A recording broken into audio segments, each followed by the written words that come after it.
ಹನೂರಿನಲ್ಲಿ ಮೂವರ ಶೂಟೌಟ್ ಪ್ರಕರಣ. ಎನ್ಕೌಂಟರ್ನಲ್ಲಿ ಬದುಕುಳಿದ ಏಕೈಕ ವಿಟ್ನೆಸ್ನ ಸುಳಿವು ಪತ್ತೆ.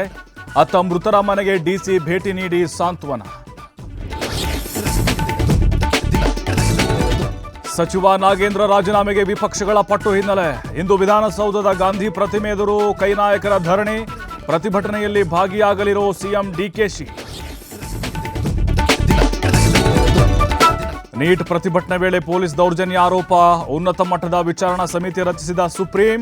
ವಿದ್ಯಾರ್ಥಿನಿಯರ ಮೇಲಿನ ದೌರ್ಜನ್ಯಗಳಿಗೆ ಮೊದಲ ಆದ್ಯತೆ.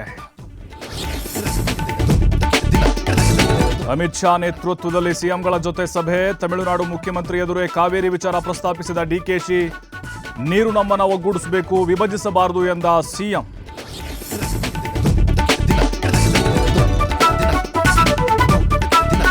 ಚಿತ್ರದುರ್ಗದ ರೇಣುಕಾಸ್ವಾಮಿ ಕೊಲೆ ಪ್ರಕರಣ. ಆರೋಪಿ ಪ್ರದೋಷ್ ಅಪರಾಧ ಮಾಹಿತಿ ಕೇಳಿದ ಕೋರ್ಟ್.